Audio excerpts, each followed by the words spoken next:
Namaste.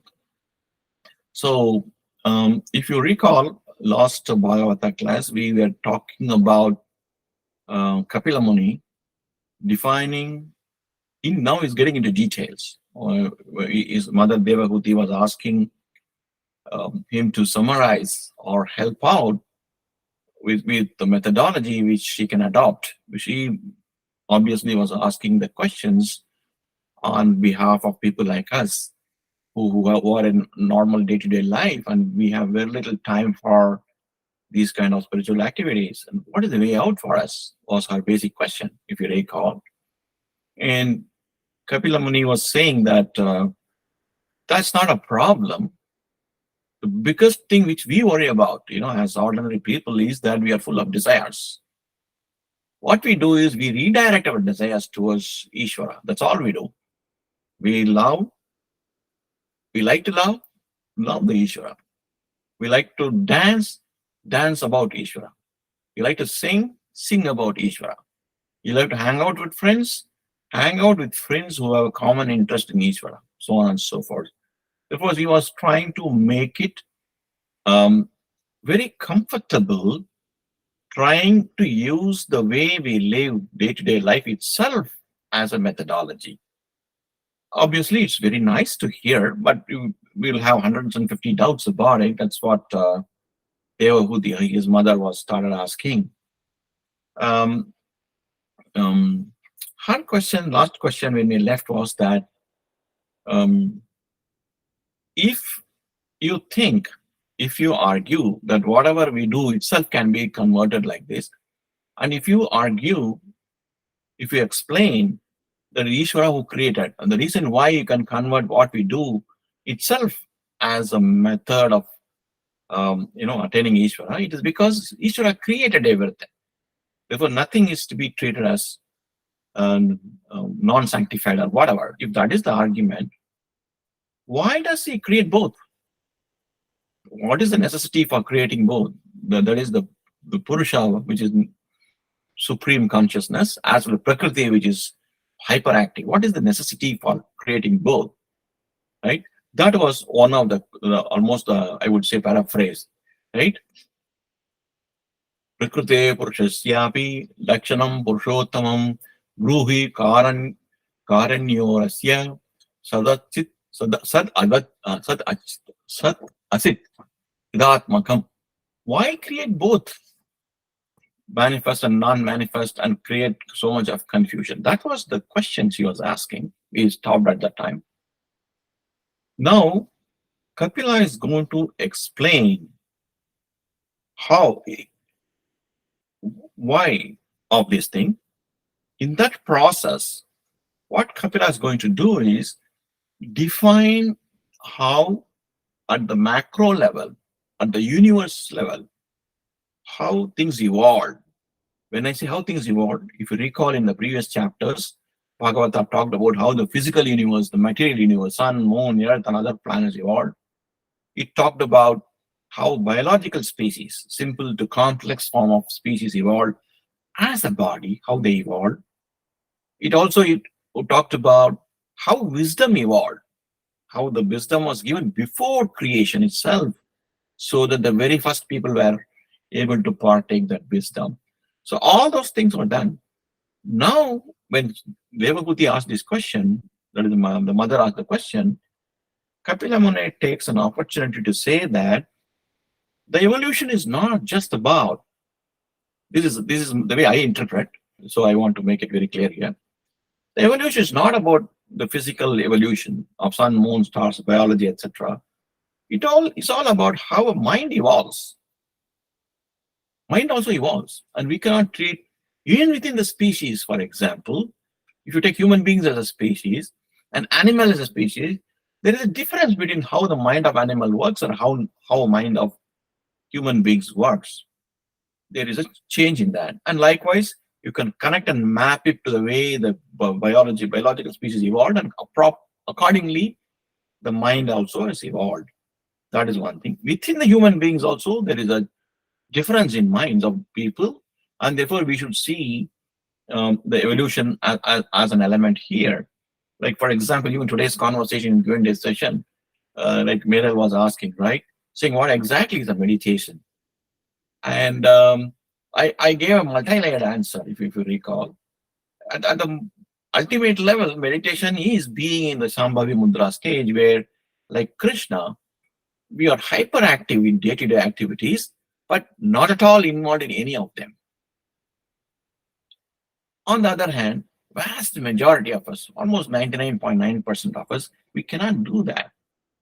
We are thinking, we are wonderful for 10 minutes, 30 minutes, 40 minutes, 1 hour, and then lo and behold, we just come anybody else. That's what who we are. And there's no need to feel bad about it. The only thing strategically right thing to do would be to pick it up from where we left and continue. That's all we can do in this birth.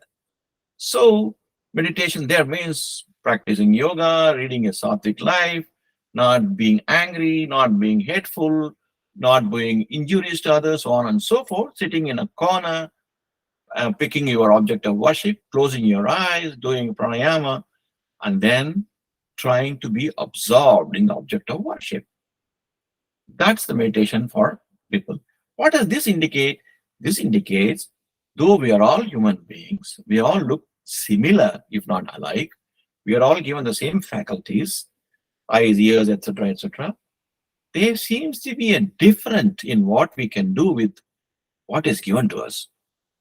Bhagavata wants us to look at the body, mind, and intellect as a treasure given to us. It is not us. It is given as a treasure to us. How do we use the treasure depends upon each one of us have our understanding of what this treasure is. That is the body, mind, intellect, senses. These are all treasures. Our understanding of what this universe is all about. Our understanding of what is the purpose of our birth. Based on our understanding, the way we relate to mind, body, senses, emotions, etc., as well as millions of objects around us in this universe, how we will use them will be driven by our understanding, which means there is an evolution of mind, evolution of our understanding. Different people have different understanding, which means there has to be a reason why different people have a different understanding and purpose of all these things. That is what is called the evolution of mind, as I call. That is what he is going to say. Because this answer only will define, clarify Devahuti's doubt. To kind of, as a cheat sheet, to tell you the answer before the question is fully examined, Kapila is going to take a stand that the Prakruti, Purusha, the temptations, etc., was not created by Ishwara. If you recall our conversation last, it was not created by Ishwara. Everything sprang up like you and I sprang up. It was individual's decision or individual's appreciation, valuation that something is desirous, where something is not. If you remember, I gave an example of a bitter gourd, Karela as we call. A bitter gourd is by itself. It has no intention of attracting anybody or repelling anybody else. It is just being a bitter gourd. The partakers, the people who eat, decide. Some people like me who love Karela, we say, what a wonderful dish. Whereas vast majority of people say, what a bitter one. I don't want it at all. Therefore, Kapila's argument is bitter gourd is being itself. Therefore, Ishwara did not create anything bitter. Ishwara created the bitter gourd, a gourd. As he created you, you call it bitter. That means there is something in us, each one of us, which is making us to grasp different objects, different ideas around us, millions and trillions of them around us, and subjectively evaluate them as desirous and non-desirous. That is our game. It's not Ishwara's game. In which case, Devahuti asks, oh, please then tell me, explain to me, how does this happen?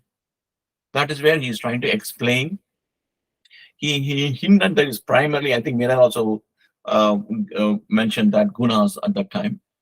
So Sri Bhagavan Vacha Yatta Trigunam Avyaktam Nityam Sada Sadatmakam Pradhanam Prakrutim Prahur Vishesham Visheshate. When the gunas, three gunam, all the three gunas, right, combine in a non-manifest form. If I think I talked about it last time. That is avyaktam, non-manifest form. It is called pradhana. When it takes the material form, it is called prakriti. For example, us observing a bitter god, Karela, as just an object like a table, chair, or anything else, at that time it exists in a non-manifest form. It neither creates liking in us, nor does it create uh, disliking in us. If we keep that mental state, if we treat it as merely an object.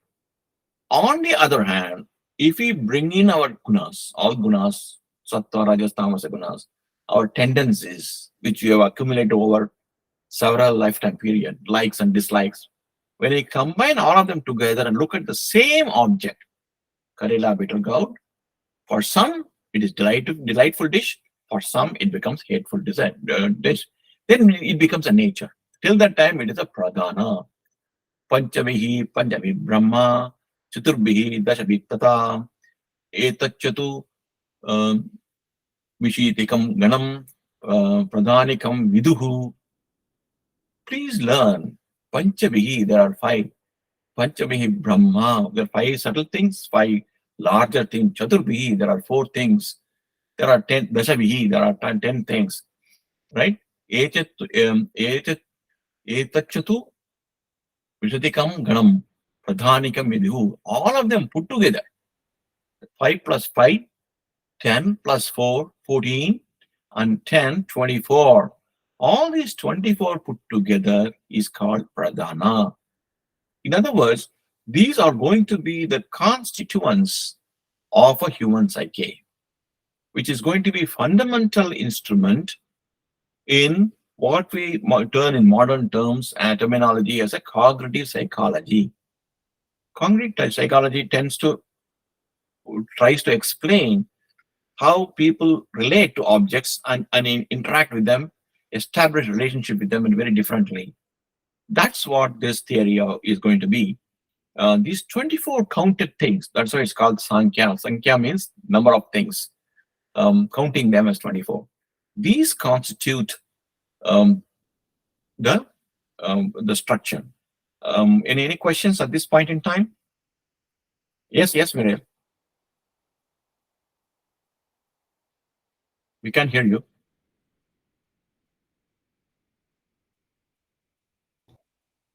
I would like to ask that Brahma created the universe, right? And in Hinduism, right? And Brahma is like formless, or it goes beyond God, or Brahma is not really is more than a god, right? In Hinduism, is that so, Mr. Rao? I'm sorry. What was that? I couldn't hear you properly. So Brahma, you created the universe, right?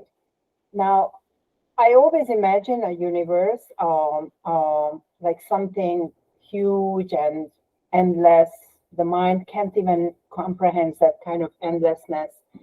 This kind of endlessness and, light, or what we call Brahma, does it have a consciousness, this kind of a universe?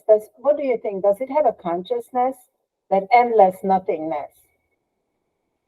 Because a lot of people, when they pray, right, an average person, like a lot of like myself, people when they pray, they pray to a God, and many times, I don't ask for help anymore because I should find me first before I find God. But they pray to a God and they ask God for a favor, and I don't do that. But I'm just wondering, is there any kind of consciousness or real higher power or something like that in the universe?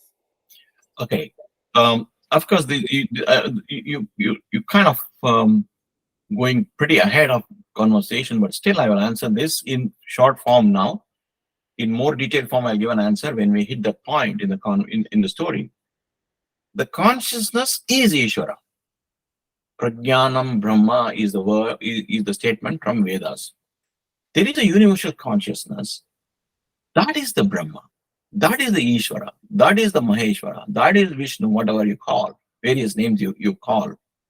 Ekam Satu Vipra Bodha Vadanti is another statement which says that a single principle is being called different names in different places in the world is a statement. Therefore, consciousness definitely is there. That is the consciousness, universal consciousness. That is the Ishvara. And how individuals relate with that universal consciousness is being presented three different ways in India. One way it is presented is my consciousness is different from that universal consciousness. That is one way it is interpreted. Another way interpreted is my consciousness is part of that consciousness. Right? Like a simple bubble in a roll of bubble pack. The third way of interpreting is there's no difference between my consciousness and the universal consciousness, and both are one. Because air in the bubble, in a bubble of a bubble pack, is no different from the air which is spread all across the bubble pack. There's no difference. There's another way of, there are three different ways people talk about it. Be that as may, the short answer is yes, there is universal consciousness. And in fact, if you recall in the conversations of the origin of the physical universe, we mentioned that in Bhagavata story itself, we mentioned that before creation, what existed? After all, matter was not even created. Nothing. So how did matter come from nothingness? The answer Bhagavata gives is matter did not come from nothingness. All the physical matter in the universe came from a non-manifest form. The matter which was in a non-manifest form, it just changed the state from non-manifest to manifest state. Then the counter question was, if it was in the non-manifest form before creation, where was this rooted? A non-manifest thing has to stay somewhere, it needs a place to reside. Where was that? Because nothing has been created. Then the Bhagavata answered, the non-manifest universe was residing as a thought in Narayana. Then the question was, even accepting your argument, the non-manifest universe resided in Narayana. Where was Narayana? Because the universe was not even created. Then Bhagavata emphatically answered, Narayana is the intelligence, it's the consciousness, it's a thought, which does not require any material thing to reside. Therefore, that Narayana principle, which is the intelligence, which is the consciousness, Sat Chit Ananda Swarupa, it existed as infinite intelligence, infinite beauty, infinite bliss. That principle is what is pervading the universe, and that is what individuals tap into. Yes, Miral? The reason I asked is because if you think about, I was just thinking about that the human mind created the gods actually with their thinking, right? So actually, if the human mind creates gods, that the human is a god because it created the conception of God, right? Okay. Partially, I would agree. The correct. Sorry, Mary. The correct interpretation would be human being created the God as they think the God ought to be. God, they didn't create the God. Yes, so something like that. I'm sorry, I didn't express okay. myself right. That's okay, perfectly okay. Why do I say that? Because the Ishvara which is talked about in Vedas are beyond. Yato vacho nivartante aprapya manasa saha is the Veda statement. The Ishvara concept, that concept is beyond the grasp of human intelligence, mind and senses. Because of this limitation, groups of human beings had to create a God the way they understood and they related to based on the way they were living. That is why the God in, for example, Middle East is different from the God in Canada to Australia to India. Because that's the way we relate. Therefore, these quote unquote well-defined gods are human creation.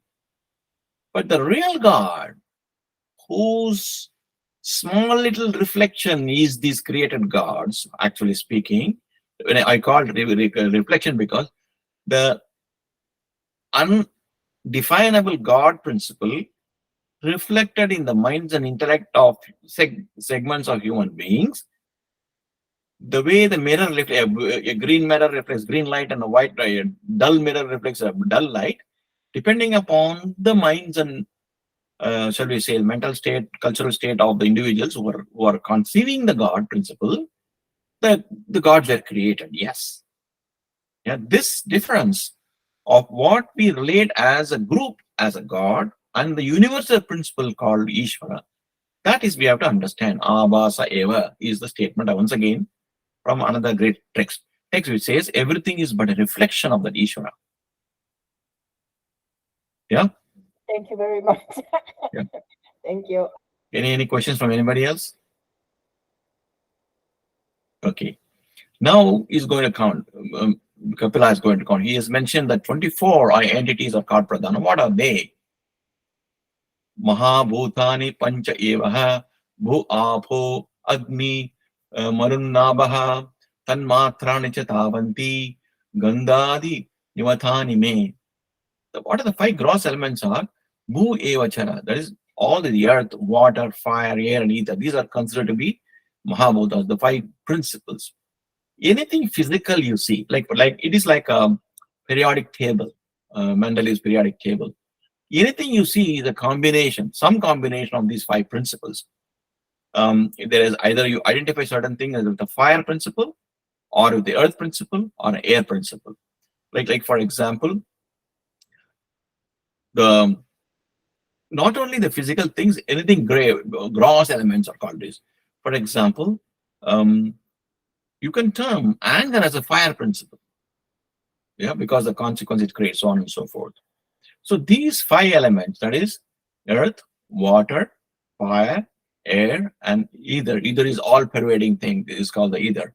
It is called the five elements. And then tanmatranicha. There is a corresponding five tanmatras also, like just like this five great elements are there. Why is tanmatra is mentioned here? Is again my view. Tanmatra is like what is called the post processor.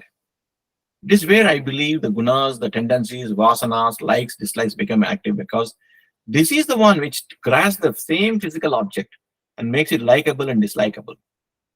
Since the objects are same, if the only panchabhutas are there, only senses are there, everything should look alike to everybody else, in both in terms of physical manifestation as well as likes and dislikes. But it does not, and therefore we need another element which makes it different for different people.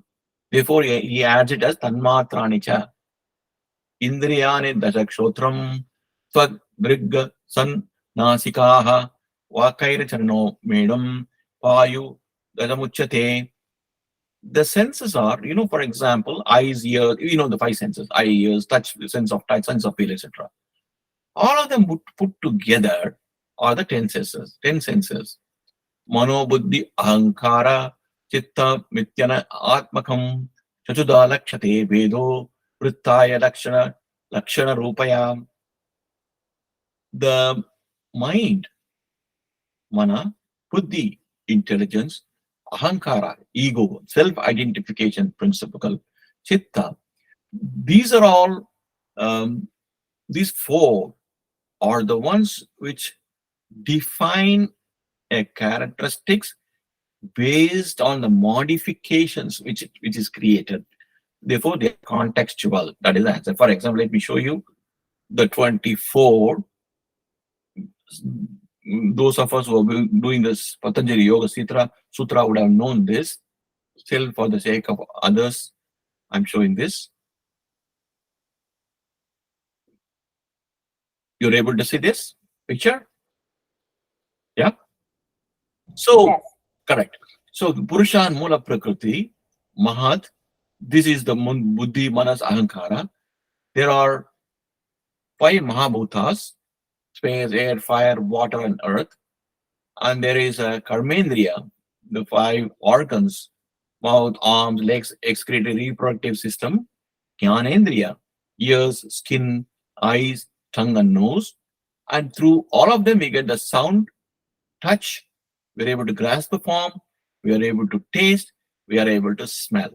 In other words, what the structure which Kapila tells shows is that we have five senses, we have five action oriented senses. These are physical senses, we pick up signals.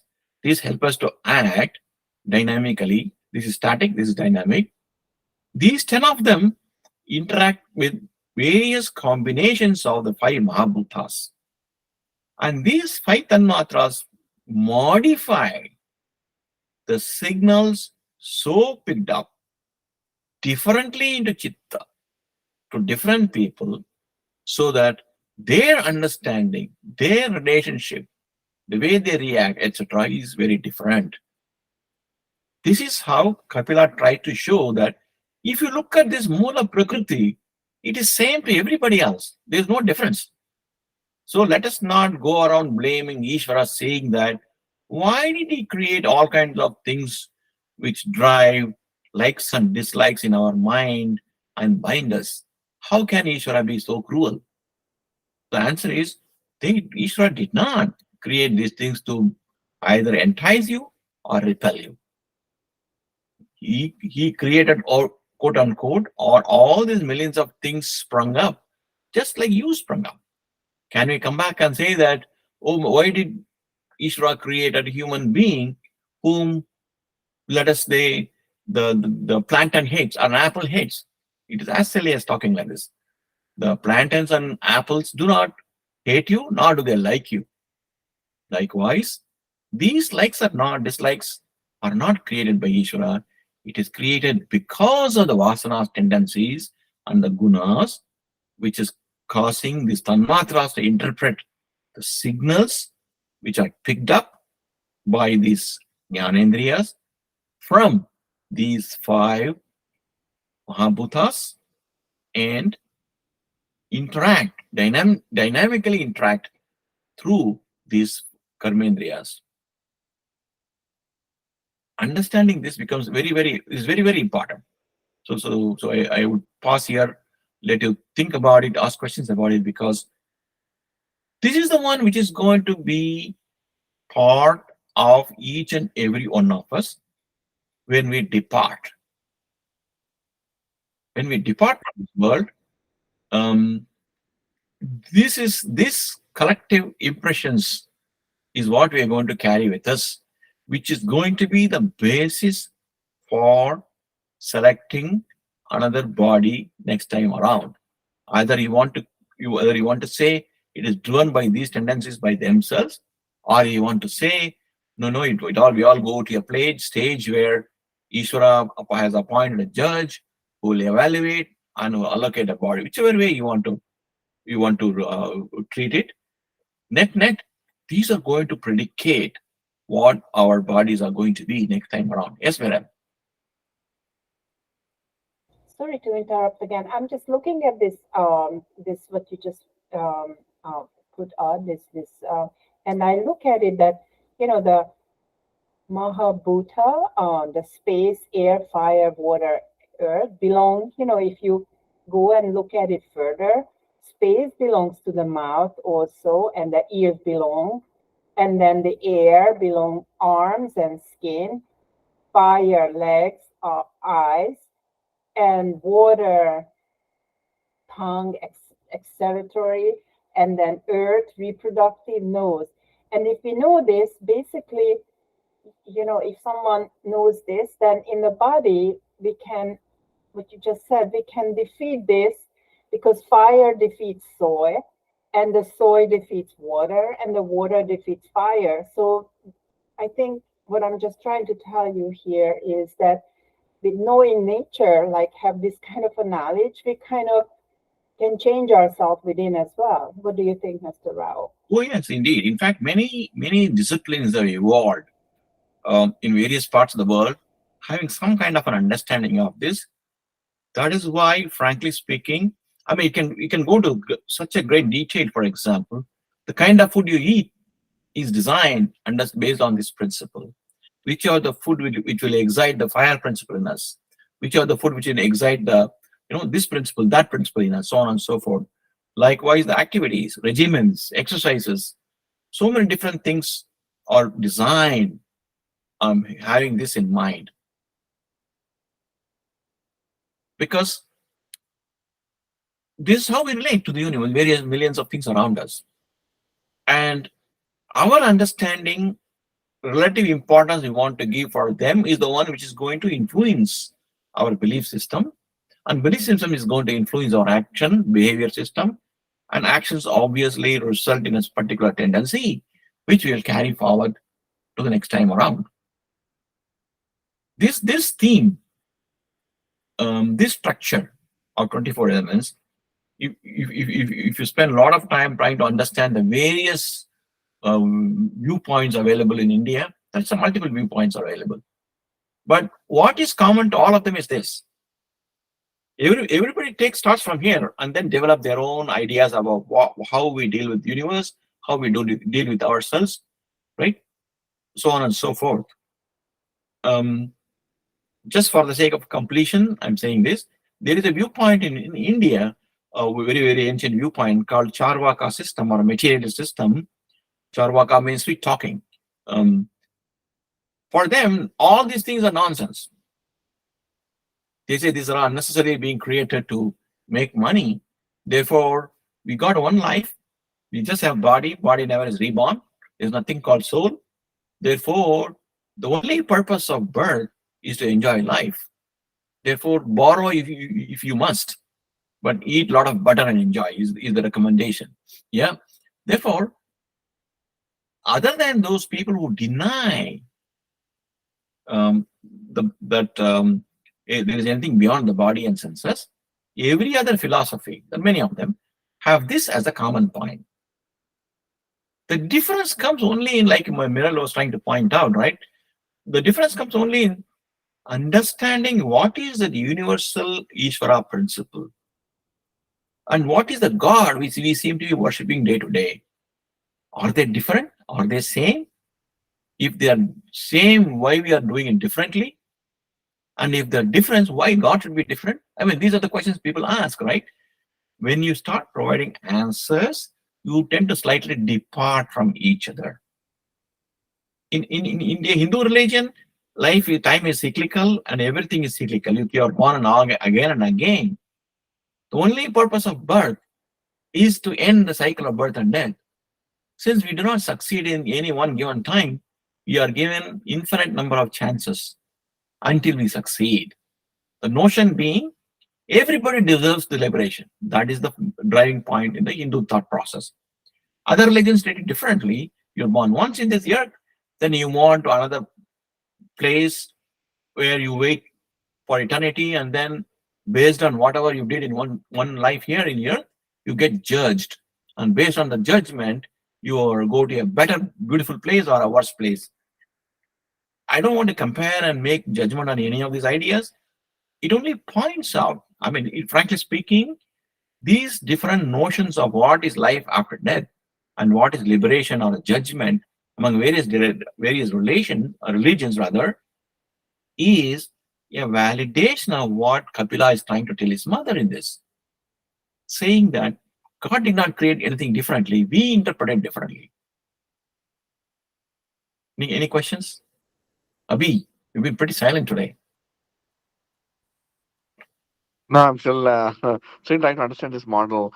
Um, the Just help me understand. So the manas part is both Jnanendriya and Karmendriya. That's manas, and the tamasic part is that the Mahabhuta and Tanmantra correlation.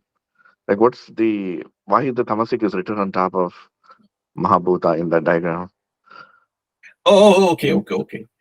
No. I think it is not written on Mahabhuta. It is more connected to Asmita, Avishesha. Let's at this moment, let's not go into the details. Okay, got it. Okay. We have to go through putting other concepts in place before those interlinkages can be done. Arrow marks, etc., can be done. Yeah. Mhm. At this juncture, we leave it like that. I found this on internet, which is very composite. It's holistic, so I thought it's good to share Got it. it. But So being, my other view, yeah, go ahead. sorry, my other viewpoint on the subjective part and objective part, right? I mean, even though you say it's how you interpret, I totally understand that how you interpret is, but still there's still an objective connotation for anything, right? Like for example, if you take your example of your what are the vegetables are you the one that you gave the bitter gourd, for example, right? So you said some people find it bitter, some people don't, but the people don't who still like it, they cannot deny the fact that it is bitter, correct? Like its nature is what its nature Oh, is, right? absolutely correct. Absolutely correct. That is why the concept of Vyakta and Avyakta was brought in by Kapila, saying that there are certain inherent characteristics, right? It's green in color. Nobody can deny whether you like it or not. It is green in color, right? Or light yellow in color. It is rough skin. Nobody can deny that. Exactly. Yes. Yeah. Bite it, it creates a bitter sense. Nobody can deny that. But where the difference comes is some people like it, some people don't like it. Therefore, there is a bitter gourd of bitter gourd, and there's a bitter gourd of people who like, bitter gourd of people who don't like. There are two types of bitter gourds for the people, right? That is what Mhm. the difference comes, subjective thing comes, not in terms of characteristics of a fire. Anybody No, who but figure, practically, are they trying to say that here that the bitter gourd is not really real, but it's only a perception? oh, okay, that is something which I don't want to talk at this point in time. Whether a bitter gourd has an absolute existence when people like it or dislike it is a very different conversation. At this point in time, we will just stop at the level of saying that the inherent characteristics of an object does not create a similar or the same reaction in the minds of everybody. That's the one. Yeah, I understood that part. Yeah. We will leave it at that because Okay. in this game, we have to go very, very carefully, step by step. Mm-hmm. Otherwise, you'll get tremendously confused because the entire context of the conversation changes when you go into the conversation around objective reality and subjective reality, right? I'm just thinking, how would Shankara see this? Like, I know where you're arriving. That's why I'm saying at this point I'm blocking you. Let's not bring Shankara or Madhva in this at all. At this point in time, we say, as a human being, the inherent characteristics of objects do not create same response or a similar response to all human beings. Different human beings have different response to the same inherent characteristics of objects. To explain that, this whole diagram is given. This is why you react differently. What it means in absolute sense and relativity sense, we'll talk some other day. It will come. Definitely that stage will come. Right now, we'll go with this. Yeah. but so if I just play devil's advocate for Devahuti's question, right? What is really wrong in her question? The fact is, she's she's asking what if actually if you look at it, she's also asking a valid question, right? I mean, we understand things are as they are, as they're created, right? But still, there is an interaction between those things. It's just negative in her case that she's trying to point out that why does God have to create such a thing? Yes, the God did not create any such a thing. The God did not do anything other than just allowing everything to spring up. That's all he did. Yeah, they're going to spring up, but the nature of the spring up is actually causing some discomfort somewhere. Like, That is your own making. That is right. where the distinction comes. There is no discard at all. Again, if you remember, once again, go back to, I mean, this conversation with you people are so good to me. I've been so benefited with all the questions you're asking. For a long time, I never understood why Bhagavata should start with the Sanatkumaras story. The four people are not who never participated, right? I never understood why did they tell that. Now I understand after talking to all the questions which I'm facing. I understand this is why they put the story. The same universe was there when Sanatkumaras looked at it. Correct. They said no. Their past life tendencies, vasanas, told them there's no point in having a truck, as they say in English. No truck with any of these things. It's meaningless. They turn them back. But we are not able to turn them back for the same thing. Nothing has changed. Therefore, we cannot say God created those things to tempt us. We cannot say that because Sanatkumaras is there. They didn't get tempted. And my background, where you see, right, the Rishi sitting there, right? He didn't get tempted. He didn't get involved, right? Sukamuni. He didn't. Whereas all others who are sitting in front of him, who are much, much elder to him rather, they are puzzled. How is it this young boy can walk around wearing the sky as dress and drinking air as water, not knowing any difference from anything at all what he says? How is it possible? They are puzzled. He is not. This shows that there's nothing wrong with what is around us. If at all you want to call something as right or wrong. Everything is right or wrong only in the way we look at treat with us and we give the value. We give the value. Other than intrinsic value, what in loose terms I may use consumption value. The intrinsic value is same.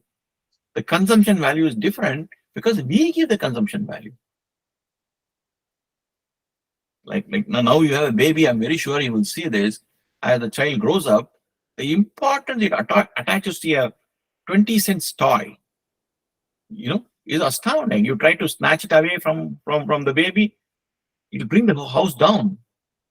And the same baby, after a couple of years, will throw it in the dustbin. You're going to do that as a young parent. You're going to spend hundreds of dollars every year in toys, which will be thrown out in the dustbin very next year.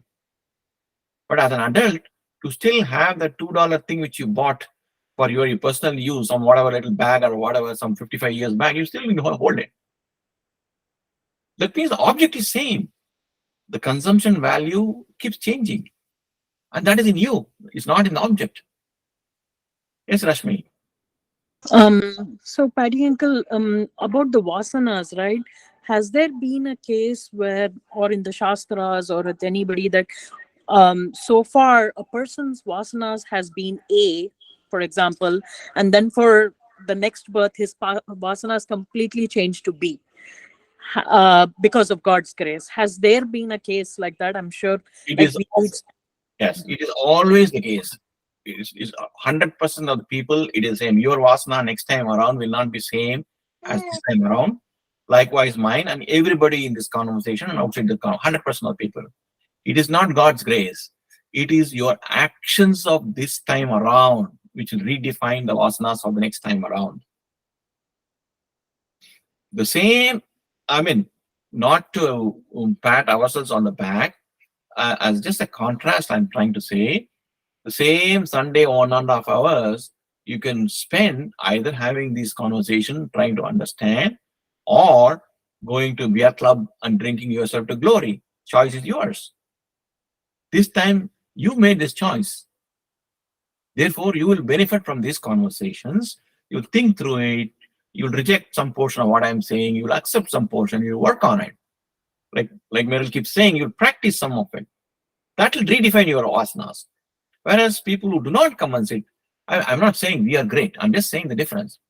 If the people who never sit in front of any such conversation, anywhere, anytime in their lifetime, will pick up different tendencies naturally. Therefore, nobody's vasana is same. It's always different every time. But it is driven not by Ishwara, but what you do. But the Ishwara concept, the story around Ishwara, the Purana story, the Bhagavata story, the Bible story, whatever you believe in, all these stories provide you an impetus, an inspiration to redefine your life activities, reprioritize your life activities. For example, if you go to deep Africa, wherever, or deep Australia, where they've never heard of Krishna, for example, they will never be doing dancing around and things. Wherever ISKCON has gone, they have propagated this the singing, dancing, bhajan of around Krishna. Wherever ISKCON is not, they won't be doing that. I'm not saying it is wrong. I'm only saying they won't be doing it. So whatever benefit people all around the world are getting by following the ISKCON dancing, singing, people who don't do it will not get. If you don't study mathematics, you will not get mathematics knowledge. It's as simple as that. Yeah. There's no way the interference of Ishwara or what a concept, Ishwara or Vishnu coming in between and saying, okay, let me stop this person's vasanas for these many years and then just make sure he gets some good vasanas in the next birth. There's no interference like that, right? It's just the nature of law. Okay, it's a very good question. So let me answer it carefully. Even Patanjali agrees. Patanjali Yoga Sutra clearly defines the responsibility of scaling up and evolving up is entirely yours. How you should do it is how Patanjali explains in small little word, one small little sentence he has, which says that, yeah, all these things are born out of this practice of yama, niyama, yoga, etc., etc. Also by Ishwara's grace. Theoretically, the Ishwara has the ability to, like they reflect, and then you change. For a purpose, he may change somebody's life. But we don't know. But the most important point is the notion or an understanding that Ishwara can just by a flick of his hand change your life completely different to be a better person does not give you a license to sit laid back and saying, I don't have to do anything. Ishwara one day will flick his hand and I'll be a great guy. That shifting of responsibility will be the foolish thing. All of us will have to assume 100% we are responsible, follow these things, while we recognize our action alone is not going to help. Ishwara's grace is also required so that we are able to succeed. From that point of view, Ishwara's intervention is acceptable. But shifting the responsibility on him, saying that, oh, I don't have to do anything, one day Ishwara will magically change me, is very dumb. So it's one's own vasanas, Correct. then one own self's whatever responsibilities and good tendencies that person should carry, plus God's grace would Correct. just Think elevate Yeah, think of this. Rama, who is considered to be the ideal human being ever seen in the world, when Vishnu took an avatar, Rama, he went through all the suffering and finally he drowned himself in Sarayu River. Why do they tell the story? Krishna, for all his magical powers and changing the whole, shall we say, so the continent of South Asia, etc., completely, such a great guy. He was killed by an accidental arrow from a hunter. Why? Why did they say that? There's no need for the Vedavyasa Rishi to write such a story. He could happily got into a golden aircraft and ascended heaven. He could have finished like that. Why didn't they finish? To show that in this universe where you're born, in this world where you're born, which is driven by these Mahabhutas, all this stuff here, driven by karma activity, it has to follow that. If Krishna could not magically flick his hand and ascend the heaven, why would he do it for you? He didn't do it for himself. I mean, I know I'm taking an extreme viewpoint. Just to drive home a point, I'm taking an extreme viewpoint. In Hinduism, Indian thought process is very, very clear. The onus is on you. Ishvara has given you millions of opportunities by continuously giving you birth and thousands of types of ways in which you can conquer all these things. Providing the wisdom even before the universe was created, Bhagavata mentioned that, right? That is Ishvara's responsibility. Ishvara created the universe so that people can be born and try to get out of the cycle of life and death. That is Ishvara's responsibility, which he or she has done. And not only if being born is not enough, you should know how to achieve that. So therefore, providing that wisdom even before the creation happened, he demonstrated not only his discharge, not only his responsibility, he demonstrated his compassion of putting first things first, wisdom first, and then creation. Right? That's one of the reasons many people in India do not agree with some other religion which ties the wisdom to a specific Messiah. The argument being, what happened to the people who were born before the Messiah came? What fault did they do? The Messiah chose to come after millions of years. It's not their fault. Therefore, even before the creation was done, the wisdom was created. If you recall the Bhagavata, which we discussed quite a few weeks back, that's all Ishwara's activities. After that, 100% responsibility on us. Yeah. Anything else? Okay. How are we doing on time? It's 6:57. Miral has to go?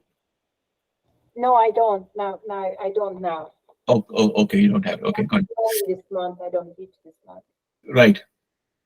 Then I continue for 5 more minutes and then we can close. So this diagram is important. Think through. If you want, I think I already sent it across to all of you. I'll send it again. Think through. It's in the internet, various versions of there. Different people have presented it from their point of view. You can go through. Yetavaneva sankyato brahmanaha sagunasyaha sannivesho maya prokto yah kalaha panchavimchakaha. All these 24 elements put together, right, is called Saguna Brahman. For the Ishwara or the final absolute truth with attributes. It's a very remarkable statement. While trying to explain why human beings grasp things differently, is suddenly transforming this to say that these 24 put together is called Sagunasya, with the one with attribute.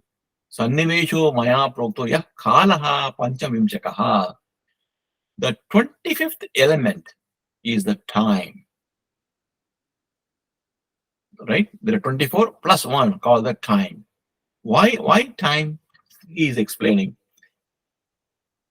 Prabhavam paurusham prahu kalam eka yato bhayam ahankara medasya kartu prakrutim yushaha. Some people think that the time is the Ishvara. Where is the Ishvara? Time is the Ishvara. Why? Because as time changes, context changes. Right? Today's world, even physically, is different from what world was 3,000, 5,000 years back. As time flows, everything changes. Our form has changed. The human beings look very different, anthropologists say, thousands of years back. So everything changes. Therefore, is time the Ishvara? Because that is the common witness. Right? Because of time only, the kalam eka yato bhayam, even the fear of death comes because of time.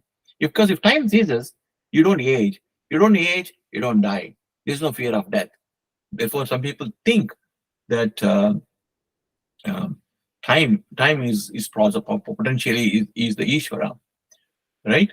Because of that, what happens is, because the fear happens when you tie to the time, ahankara medusya kartum prakruti iyashaha. Because of why this fear comes? Because you identify yourself with body, senses, etc. That ahankara tattva acts.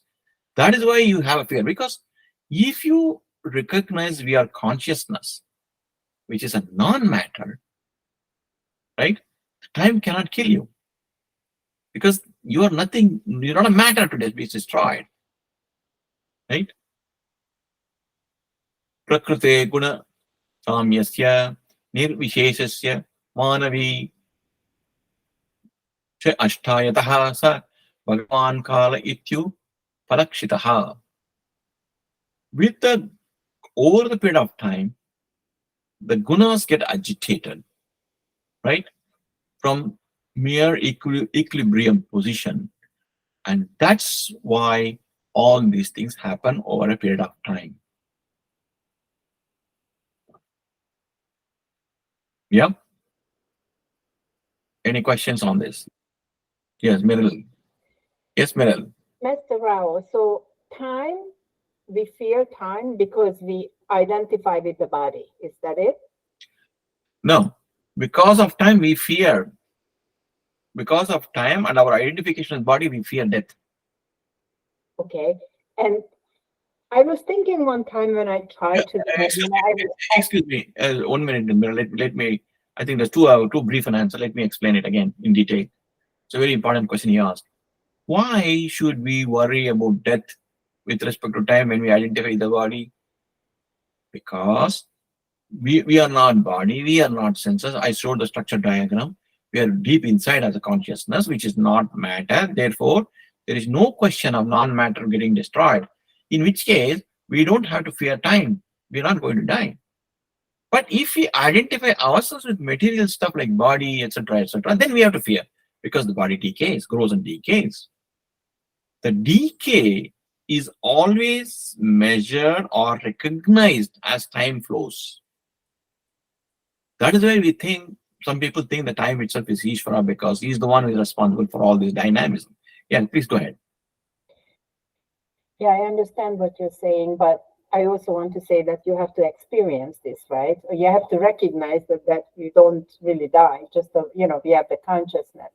Exactly. The other question, what I would like to ask you, I was sitting one time trying to meditate and I was just sitting and relaxing and I thought, what is time? What is time? If I would be, which probably in lifetime I'm never going to be, like a really advanced meditator, the meditator, can they feel the time? Is time something material, or just some kind of electric or whatever resonance? What is time? Does time has like a materialistic presence to it, or it's not? Okay, great question. Theoretically, one can define time as what we ascribe as an element between two instances which we find are different. We ascribe the difference to something else and we say it's time. It has no real existence. At the same time, it affects everything else, impacts everything else. That's one of the reasons people think time is Ishwara. At least time is a representation of Ishwara because it's not matter. You cannot see it, you cannot sense it, you cannot taste it, you can't do anything with it. And yet, it is so, or what should I say, dominant in your life. Therefore, you think that time is Ishwara. That's why, in fact, Kala is what is used, Sanskrit term used, which means time. Kala is also used in another context as a god of death. Yama is called Kala. Why? Because as the time is over, you get out of one state and go into another. He ends one particular state. Therefore, it's called as Kala. Kala is also called Ishvara because time provides you an opportunity. Over time only, you get to find out that we are not the body. As time flows only, we recognize that we need to get out of this cycle of birth and death. With time only, we are able to meet people who can guide us. With time only, you can practice whatever you try to learn. With time only, you can perfect whatever you learned. And if this body dies before we realize what we want to, it's time which can give us another opportunity again. Therefore, they say Kala is Ishvara also. In fact, one of the forms of Shiva Rudra is called Kala Bhairava. They associate the Kala, the destruction of body on the one hand, destruction of universe on the other hand, and destruction of the notion of birth and death. In that sense, that destruction is very important. It's very strange. We want to be destroyed in the sense that we don't want to be born again. The entity which keeps getting birth to suffer, we want an end to it. It's a positive destruction, creative destruction as they call in some areas here. Any other question? Mary, you've been pretty silent today. You want to say anything? Are you okay? I'm still a little not well, so Okay, not a problem. I have lots to say, but I can't do it today. Okay, please. Next time we can talk. We'll give you more time to you, like next time.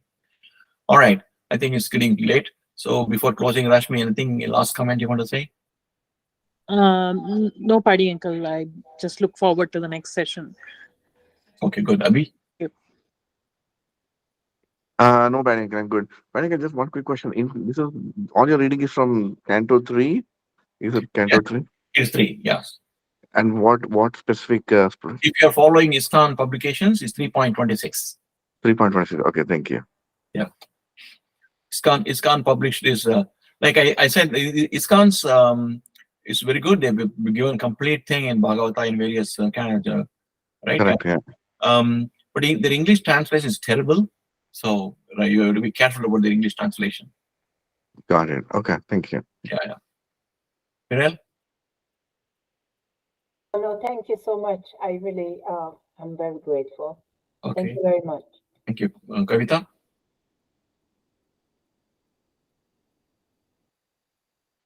All right then. So thank you very much. See you next Sunday. Namaste.